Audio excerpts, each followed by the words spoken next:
Millions TV, the morning after, the night before. This is your post-match analysis video for last night's 2-0 defeat on the road in sunny Burnley. The sun is shining up in Lancashire, but unfortunately it wasn't last night on the results. I'm going to fire straight into this video. Look, changes were made once again. Good changes as well. Changes that people were calling for. I'll put the starting 11 there on the screen right now. And for me, other than Mitchell for Shackleton, I think that's not far off what our best side is. I don't feel Volsam has really hit the ground running. He's looked good coming off the bench and he's going to need time to settle. But I've got ideas which I'd like to go with. I might tell you later on in this video. I might save it for the preview for the fucking huge game at home against Cardiff on Saturday. I got sidetracked last night during my full-time reaction. Someone screamed at me constantly, "Raul, it's a just trying to get a little bit of camera time, I think, to make sure he was in shot as he was doing it. I had to cut loads of the full-time reaction out, so not sure if I got everything across that I wanted to, like I always say, and the full message across.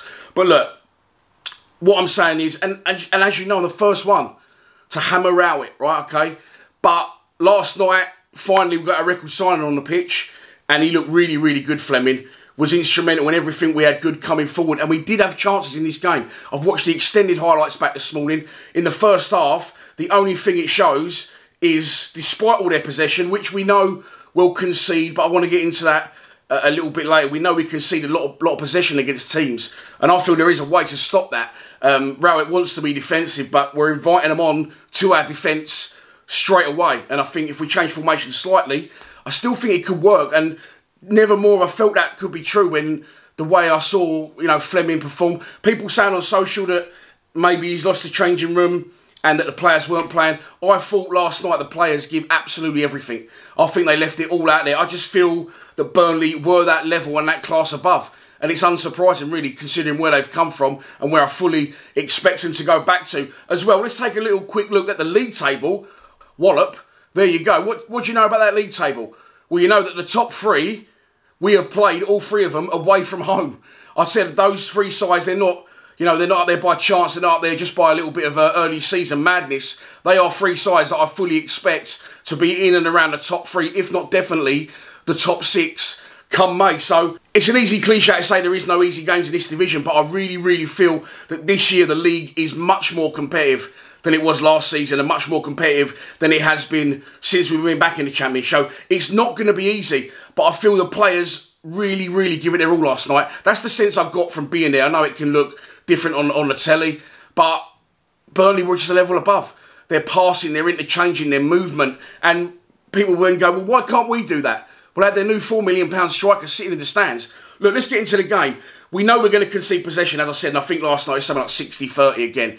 But rarely were we really troubled in that first half, despite all their possession. So I think that goes down to good defending. The only chance they actually had in the first half was their free kick. And I watched the extended highlights this morning on Millwall TV. And literally the only two chances in the game, in the first half, were the free kicks. Fleming's absolutely brilliant. He actually wins the free kick himself and then takes a shot off at goal. Goes to opt for the side where the goalkeeper is. And it's a really good save. Keeper has to deal with it. Same as the other end. Exactly the same thing happened there. One shot went wide, but they was shooting from distance. And the only time they did test Bart was from that free kick, where it's beautifully plucked out the sky by their guy. Free kick. And again, their guy opts to go the same side as Bart. Bart gets one hand on it and then gets his legs on the rebound and sends it wide. And that was half time. Then we come out the second half. And again, Burnley come out. They're going to be rolled up by their manager in front of a full house, by the way. And I'm going to tell you, that's one of the best atmospheres I've ever seen in the Championship, especially midweek.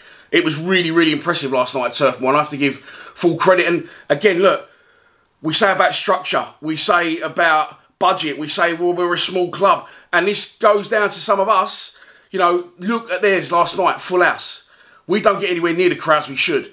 So maybe a few people need to get out of the comments section, get off the sofas and get down and back the boys at the den, because that puts bums on seats, which in turn puts money in the bank for the club.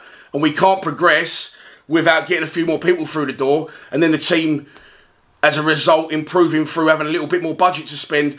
Some may argue that under Rowett, it's not the attractive football we want to see. But I think it goes way back from then. And I think that, we need to start putting our money where our mouth is, some of us, and getting down the den if possible. Because that was really impressive last night at Burnley. And I don't like to praise fucking other teams and their fans, but They were just well drilled, well organised. The crowd were just up for it. And, you know, they were fully confident that they should have been. They're a good side. As I said, their new £4 million striker sitting in the stands waiting to get going for them. And they're going to take some stopping. They was intense from the first minute to the last, guided by two ex-Premier League legends. You know, it's not surprising that they are going to be where they are come May. So I feel that was a bit of a one-off last night, but I really feel the team give everything, and I said no more was that evident to me when I've just watched the extended highlights back, and the only shot they've had on target in the first half was the free kick which Bart saved, which wasn't comfortable for him, but you would expect him to save it, and he did. Second half, they come out, and as I said, they might have had a little bit of a rocket from company. I knew they'd keep pressing, and again, their levels of fitness were more impressive. I did say to my mate who came with me, he wasn't a fan, but he actually randomly lives in Burnley these days. I said to him, you know, the longer this goes, we're going to struggle to contain. But they started on the front foot, and then we got a little foothold in it. And I thought we really, really could have got something out of the game. As I said, Fleming was brilliant in everything coming forward. Even the strikers last night, Volsammer and Bradshaw, have not had a kick. But if you was there and you could see, they was intense, they was chasing everything. And the boys were throwing their bodies on the line, and every tackle they made and every clearance and every block was like the fucking last one they was ever going to make. So we start to get on top a little bit. And for those saying we didn't have chances last night, I'm sorry, I don't know what you was watching. Go back and watch the highlights. In the second half, the extended highlights I watched this morning actually had the commentators from Burnley. And they were saying, Millwall are literally looking like they're going to score here now. They're getting back in, they're getting on top. So, yeah, I don't know what a lot of people were watching, but we did have chances. Fleming had another one, comes in from the left, shoots, their goalkeeper saves at the near post. A corner, scramble in the box, Murray Wallace, left foot. The goalkeeper didn't save that, by the way. And it took me to watch 3 slow-motion replays this morning on them extended highlights I'll keep referring to see that hit the post. And then just after that is when they get their goal, you know. But we had chances. We definitely had chances, and good chances. And I feel, as I said, that's testament to our record signing. Now getting his first start, I was really impressed with him last night. And I think now he could be the foothold and the sort of beacon that we use to link in play, because there was chances created. Unfortunately, then Burnley go up the other end and they score a goal. Do we stand off a little bit too much with the goals, you know, and allowing teams to have balls wide in areas? Maybe, but it's a fucking good cross. I've got to be honest. Guy gets the wrong side of Danny Mack, but even if Danny Mack had tracked him, Danny Mack would have been facing his own goal, literally on the goal line. It's a really good ball in. Goalkeeper can do nothing about it, and Burnley are in front. They then score again, but it's offside, and then, you know, we do come forward again, and we do create more chances, but unfortunately the nail in the coffin was their second, and it's a shot that's routine for Bart. He should hold it in his chest. He doesn't, he fumbles it, and not only that, he should have saved the first one. Hutchinson, as that shot comes in, Hutch wasn't marking anyone. Hutch has got to follow in and just cover his keeper and just get in touch tight to him. He doesn't do that, he's slow to react, and Burnley's homegrown talent, as they like to think he is, Jay Rodriguez, gets the second, and then it really is curtains. But even after that, you know, Rowett's made 5 subs, he still tried to get back into the game, and with the late chance again, where it was a lovely little clip ball in from Fleming. Cooper gets involved in the mix and it dribbles along the goal line, and Phobie somehow can't manage to steer the ball home. So we lose 2-0. And I'm seeing a lot of hate for Rowett online. I'm seeing a lot of hate for me in my comments, saying, has Rowett paid you to say that? Look, I say what I see. I say what I see. What I saw last night was a Millwall side that were going away to a team that have been in the Premier League for 10 years, will be in the top 6 come May, if not the top 2 on that showing. And, you know, with a plethora of talent, as I said, we had an uphill struggle, and I feel that they left everything out there. I feel we put bodies on the line, and I feel we did the best we could in the situation. People might say, well, it's only Burnley.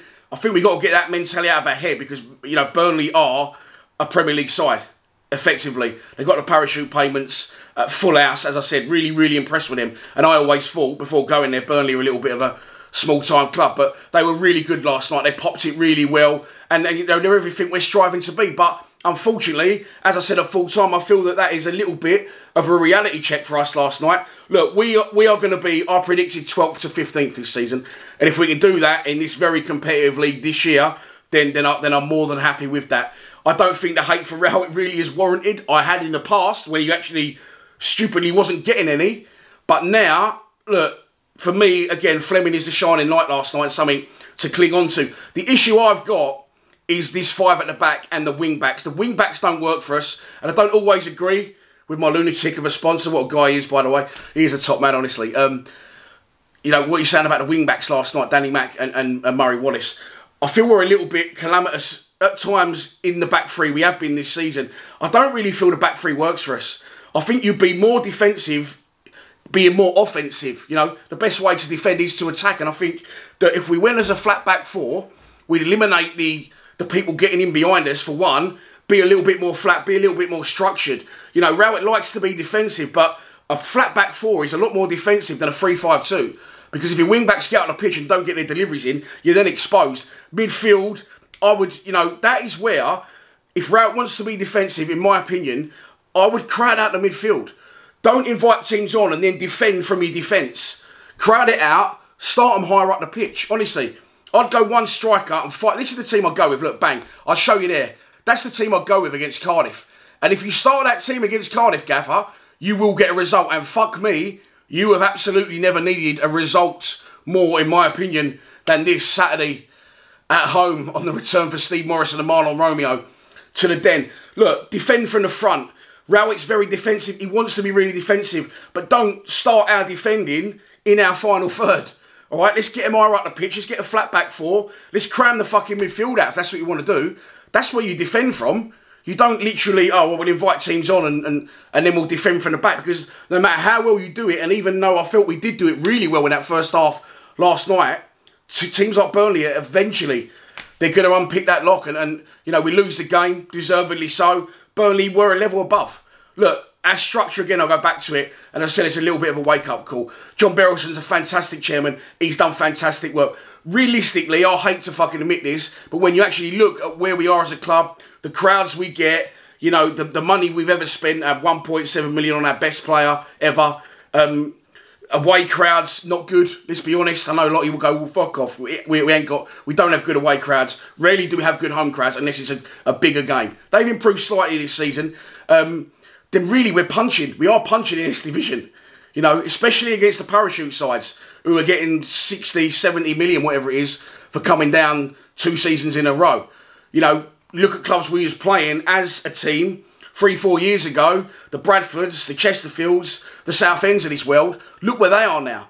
So in theory, we are sort of punching, and when it comes to a point, I want us to harass, I want us to harry, I want us to have kick, bollock and bite and Millwallness. But I just feel against teams like that last night, that's just a bit of a one-off game, unfortunately. And as I said, Burnley, Norwich, Sheffield United, all in the top 3.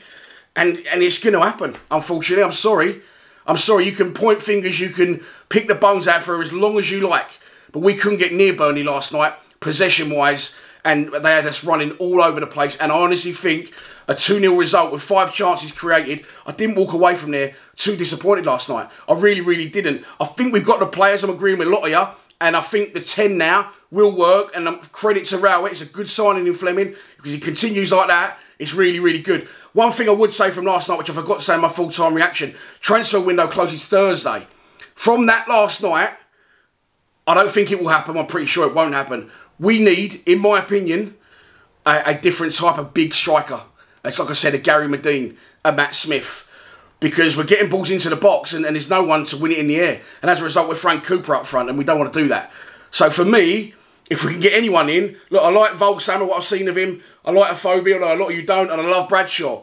But they're all similar builds, similar types of striker. I think if we're going to play this 10 and we're going to see Fleming himself not just feed the ball wide, but also clip a lot of balls in himself last night, then we need a big man in there to to get someone off the knockdowns. And have Fleming coming in, people from midfield coming in, Honeyman, Mitchell, Shackleton, Saville, whoever it may be. But I don't think that'll happen. And also, if you do go to a flat back 4, that sort of eradicates the slight issue with what is a big issue as a left wing back.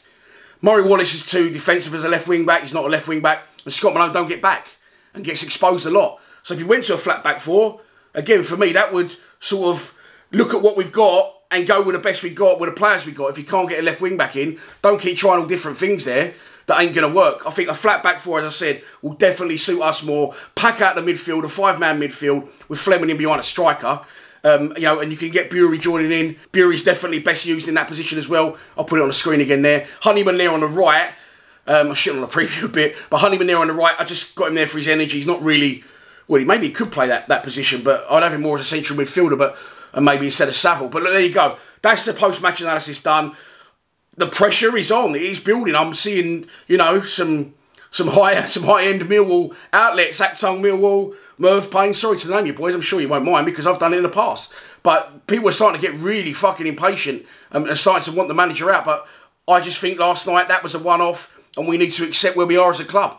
And we go again, and then we have to beat Cardiff on Saturday. This is why our home form, as we know, is pivotal. And I will be back for a preview tomorrow for the Cardiff game on Saturday at the Den. If we don't win that, the daggers will be out. The roof will come off in SE16. But look, I'll be back for a preview tomorrow. I'll be back for a transfer deadline day stream for what it'll be worth.